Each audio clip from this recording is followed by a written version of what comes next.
What is phenomenology? It may seem strange that this question has still to be asked half a century after the first works of Husserl. The fact remains that it has by no means been answered. Phenomenology is the study of essences, and according to it, all problems amount to finding definitions of essences, the essence of perception or the essence of consciousness, for example. But phenomenology is also a philosophy which puts essences back into existence and does not expect to arrive at an understanding of man and the world from any starting point other than that of their facticity. It is a transcendental philosophy which places in abeyance the assertions arising out of the natural attitude, the better to understand them. But it is also a philosophy for which the world is always already there before reflection begins, as an inalienable presence, and all its efforts are concentrated upon re achieving a direct and primitive contact with the world and endowing that contact with a philosophical status. It is the search for a philosophy which shall be a rigorous science, but it also offers an account of space, time, and the world as we live them.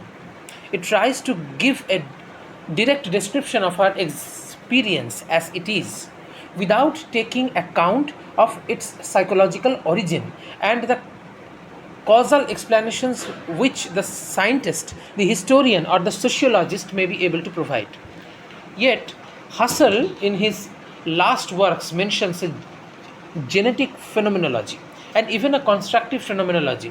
One may try to do away with these contradictions by making a distinction between Husserl and Heidegger's phenomenologies.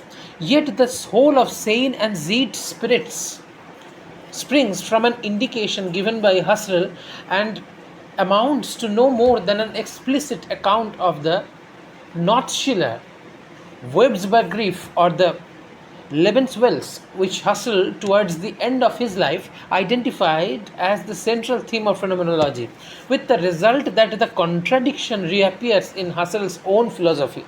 The reader pressed from time to time will be inclined to give up the idea of covering a doctrine which says everything, and will wonder whether a philosophy which cannot define its scope deserves all the discussion which has gone on around it, and whether he is not faced rather by a myth or a fashion. Even if this were the case, there would still be a need to understand the prestige of the myth and the origin of the fashion, and the opinion of the responsible philosopher must be that phenomenology can be practiced and identified as a manner or style of thinking, that it existed as a movement before arriving at complete awareness of itself as a philosophy. It has been long on the way, and its adherents have discovered it in every quarter, certainly in Hegel and Kierkegaard, but equally in Marx, Nietzsche, and Freud. A purely linguistic examination of the texts in question would yield no proof. We find in texts only what we put into them, and if ever any kind of history has suggested the interpretations which should be put on it, it is the history of philosophy. We shall find in ourselves and nowhere else the unity and true meaning of phenomenology. It is less a question of counting up quotations than of determining and expressing in concrete form this phenomenology for ourselves, which has given a number of present day readers the impression, on reading Husserl or Heidegger, not so much of encountering a new philosophy as of recognizing what they had been waiting for. Phenomenology is accessible only through a phenomenological method. Let us therefore try systematically to bring together the celebrated phenomenological themes as they have grown spontaneously together in life. Perhaps we shall then understand why phenomenology has for so long remained at an initial stage as a problem to be solved and a hope to be realized. It is a matter of describing, not of explaining or analyzing. Husserl's first directive to phenomenology in its earlier stages to be a descriptive psychology, or to return to the things themselves, is from the start a forswearing of science. I am not the outcome or the meeting point of numerous causal agencies which determine my bodily or psychological makeup. I cannot conceive myself as nothing but a bit of the world, a mere object of biological, psychological, or sociological investigation. I cannot shut myself up within the realm of science. All my knowledge of the world, even my science knowledge, is gained from my own particular point of view or from some experience of the world without which the symbols of science would be meaningless. The whole universe of science is built upon the world as directly experienced, and if we want to subject science itself to rigorous scrutiny and arrive at a precise assessment of its meaning and scope, we must begin by reawakening the basic experience of the world, of which science is the second order expression. Science has not and never will have, by its nature, the same significance qua form of being as the world which we perceive, for the simple reason that it is a rationale or explanation of that world. I am not a living creature, nor even a man, nor again even a consciousness endowed with all the characteristics which zoology, social anatomy, or inductive psychology recognize in these various products of the natural or historical process. I am the absolute source. My existence does not stem from my antecedents, from my physical and social environment. Instead, it moves out towards them and sustains them. For I alone bring into being for myself, and therefore into being in the only sense that the word can have for me, the tradition which I elect to carry on, or the horizon which distance from me would be abolished, since that distance is not one of its properties if I were not there to scan it with my gaze. Scientific points of view, according to which my existence is a moment of the world's, are always both naive and at the same time dishonest, because they take for granted, without explicitly mentioning it, in the other point of view, namely that of consciousness, through which from the outset a world forms itself round me and begins to exist for me. To return to things themselves is to return to that world which precedes knowledge, of which knowledge always speaks, and in relation to which every scientific schematization is an abstract and derivative sign language, as is geography in relation to the countryside in which we have learnt beforehand what a forest, a prairie, or a river is. Now we will move into the traditional prejudices and the return to phenomena. Introduction to the Phenomenology of Perception by philosopher Maurice Merleau-Ponty. Chapter 1. The sensation as a unit of experience. At the outset of the study of perception, we find in language the notion of sensation, which seems immediate and obvious. I have a sensation of redness, of blueness, of hot or cold. It will, however, be seen that nothing could in fact be more confused, and that because they accepted it readily, traditional analysis missed the phenomenon of perception. I might in the first place understand by sensation the way in which I am affected and the experiencing of a state of myself. The greyness which, when I close my eyes, surrounds me, leaving no distance between me and it. The sounds that encroach on my drowsiness and hum in my head perhaps gives some indication of what pure sensation might be. I might be said to have sense experience, sentir, precisely to the extent that I coincide with the sensed, that the latter ceases to have any place in the objective world, and that it signifies nothing for me. This entails recognizing that sensation should be sought on the either side of any qualified content, since red and blue, in order to be distinguishable as two colors, must already form some picture before me, even though no precise place be assigned to them, and thus cease to be part of myself. Pure sensation will be the experience of an undifferentiated, instantaneous, dot-like impact. It is unnecessary to show, since authors are agreed on it, that this notion corresponds to nothing in our experience, and that the most rudimentary factual perceptions that we are acquainted with in creatures such as the ape or the hen have a bearing on relationships and not on any absolute terms. But this does not dispose of the question as to why we feel justified in theory in distinguishing within experience a layer of impression.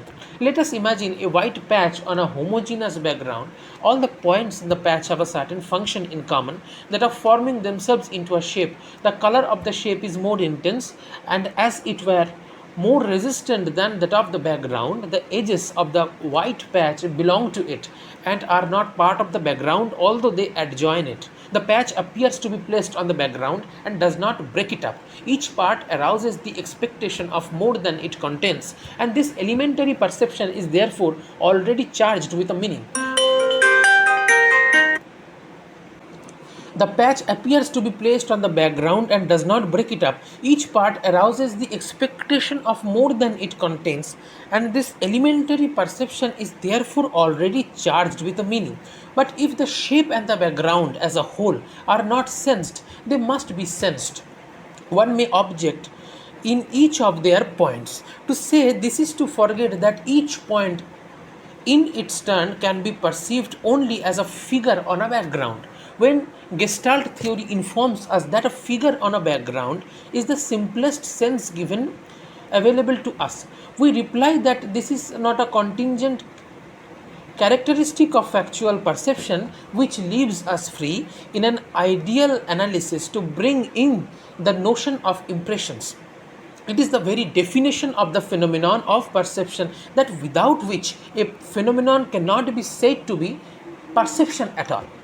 The perceptual something is always in the middle of something else. It always forms part of a field.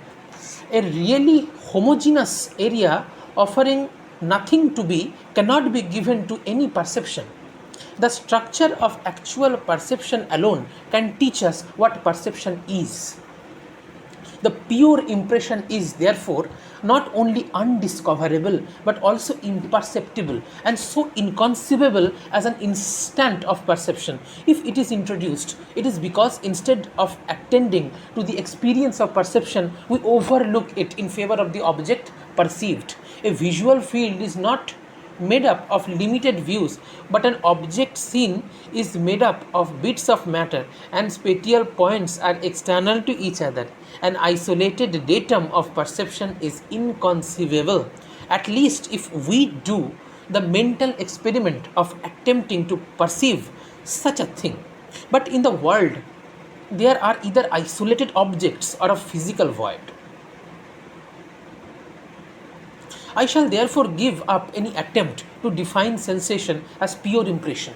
Rather, to see is to have colors or lights, to hear is to have sounds, to sense is to have qualities. To know what sense experience is, then is it not enough to have seen a red or to have heard an A? But red and green are not sensations, they are the sensed, sensibles, and quality is not an element of consciousness but a property of the object. Instead of providing a simple means of delimiting sensations, if we consider it in the experience itself which evinces it, the quality is as rich and mysterious as the object or indeed the whole spectacle perceived. This red patch which I see on the carpet is red only in virtue of a shadow which lies across it. Its quality is apparent only in relation to the play of light upon it, and hence as an element in a spatial configuration. Moreover, the color can be said to be there only if it occupies an area of a certain size, too small an area not being describable in these terms. Finally, this red would literally not be the same if it were not the woolly red of a carpet. Analysis then discovers in each quality meanings which reside in it. It may be objected that this is true only of the qualities which form part of our actual experience, which are overlaid with a body of knowledge, and that we are still justified in conceiving a pure quality which would set limits to a pure sensation. But as we have just seen, this pure sensation would amount to no sensation and thus to not feeling at all. The alleged self-evidence of sensation is not based on any testimony of consciousness but on widely held prejudice. We think we know perfectly well what seeing, hearing, sensing are, because perception has long provided us with objects which are colored or which emit sounds. When we try to analyze it, we transpose these objects into consciousness. We commit what psychologists call the experience error, which means that what we know to be in things themselves, we immediately take as being in our consciousness of them. We make perception out of things perceived. And since perceived things themselves are obviously accessible only through perception, we end by understanding neither. We are caught up in the world and we do not succeed in extricating ourselves from it in order to achieve consciousness of the world. If we did, we should see that the quality is never experienced immediately, and that all consciousness is consciousness of something. Nor is this something necessarily an identifiable object. There are two ways of being mistaken about quality.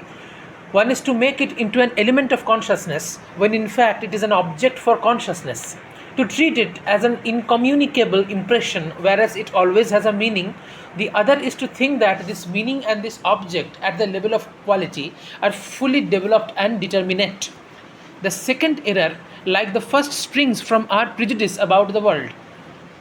Suppose we construct, by the use of optics and geometry, that bit of the world which can at the moment throw its image on our retina.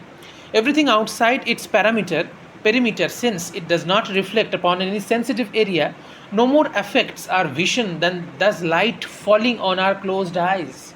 We ought then to perceive a segment of the world precisely delimited, surrounded by a zone of blackness, packed full of qualities with no interval between them, held together by definite relationships of size similar to those lying on the retina. This fact is that experience offers nothing like this, and we shall never, using the world as our starting point, understand what a field of vision is, even if it is possible to trace out a perimeter of vision by gradually approaching the center of the lateral stimuli. The results of such measurement vary from one moment to another, and one never manages to determine the instant when a stimulus once seen is seen no longer. The region surrounding the visual field is not easy to describe, but what is certain is that it is neither black nor grey. There occurs here an indeterminate vision, a vision of something or other, and to take the extreme case, what is behind my back is not without some element of visual presence. The two straight lines in Muller-Lyer's optical illusion are neither of equal nor unequal length. It is only the objective world that this question arrives. The visual field is that strange zone in which the contradictory notions jostle each other because of objects. The straight lines of Muller-Lyer are not in that field assigned to the realm of being, in which a comparison would be possible, but each is taken in its private context as if it did not belong to the same universe as the other. Psychologists have for a long time taken great care to overlook this phenomenon. In the world taken in itself, everything is determined. There are many unclear sights, as for example, a landscape on a misty day. But then we always say that no real landscape is in itself unclear. It is so only for us. The object, psychologists would assert, is never ambiguous but becomes so only through our inattention. The bounds of the visual field are not themselves variable, and there is a moment when the approaching object begins absolutely to be seen, but we do not notice it. But the notion of attention, as we shall show more fully, is supported by no evidence provided by consciousness. It is no more than an auxiliary hypothesis evolved to save the prejudice in favor of an objective world. We must recognize the indeterminate as a positive phenomenon. It is in this atmosphere that quality arises. Its meaning is an equivocal meaning. We are concerned with an expressive value rather than with logical signification. The determinate quality by which empiricism tried to define sensation is an object, not an element of consciousness. Indeed, it is a very lately developed object of scientific consciousness. For these two reasons, it conceals rather than reveals subjectivity. The two definitions of sensation which we have just tried out, were only apparently direct. We have seen that they were based on the object perceived. In this, they were in agreement with common sense, which also identifies the sensible by the objective conditions which govern it. The visible is what is seized upon with the eyes, the sensible is what is seized on by the senses. Let us follow up the idea of sensation on this basis and see what becomes of this by and this with. So there is no justification for dodging the issue as just Jaspers, by setting up the opposition on the one hand, the descriptive psychology which understands phenomena, and on the other, an explanatory psychology which concerns itself with their origin. The psychologist always sees consciousness as placed in the body, in the midst of the world, and for him, the series stimulus impression perception is a sequence of events at the end of which perception begins. So each consciousness is born in the world and each perception is a new birth of consciousness. So in this perspective, the immediate data of perception can always be challenged as mere appearances and as complex products of an origin. The descriptive method can acquire a genuine claim only from the transcendental point of view, but even from this point of view, the problem remains as to how consciousness perceives itself or appears to itself as inserted in a nature. For the philosopher, as for the psychologist, there is therefore always a problem of origins, and the only method possible is to follow in its scientific development the causal explanation in order to make the meanings quite clear and assign to it its proper place in the body of truth. That is why there will be found no refutation, but only an effort of understanding the difficulties peculiar to causal thinking. And sense organ, in fact, the first order thinking constituted by science, having shown that there is no experience of sensation, do we at least find in its causes and objective origins any reasons for retaining it as an explanatory concept? Physiology, to which the psychologist turns to a higher court of appeal, is the same predicament as psychology. It too first situates its object in the world and treats it as a bit of extension. Behavior is just hidden by the reflex, the elaboration and patterning of stimuli by a longitudinal theory of nervous functioning, which establishes a theoretical correspondence between each element of the situation and an element of the reaction. As in the case of the reflex or theory, physiology of perception begins by recognizing an anatomical path leading from a receiver through a definite transmitter to a recording station. Equally specialized, the objective world being given, it is assumed that it passes on to the sense organs messages which must be registered, then deciphered in such a way as to reproduce in us the original text. Hence we have in principle a point-by-point correspondence and constant connection between the stimulus and the elementary perception. But this constancy hypothesis conflicts with the data of consciousness, and the very psychologists who accept it recognize its purely theoretical character. For example, the intensity of a sound under certain circumstances lowers its pitch. The addition of auxiliary lines makes two figures unequal, which are objectively equal. A colored area appears to be the same color O over the whole of its surface, whereas the chromatic thresholds of the different parts of this retina ought to make it red in one place, orange somewhere else, and in certain areas colorless. So, with this, I would come to the end of our discussion with a concise critical standpoint for Merleau-Ponty's phenomenology of perception is that human experience is fundamentally lived before it is analyzed. Consciousness is not a detached observer but is always already embodied and immersed in the world.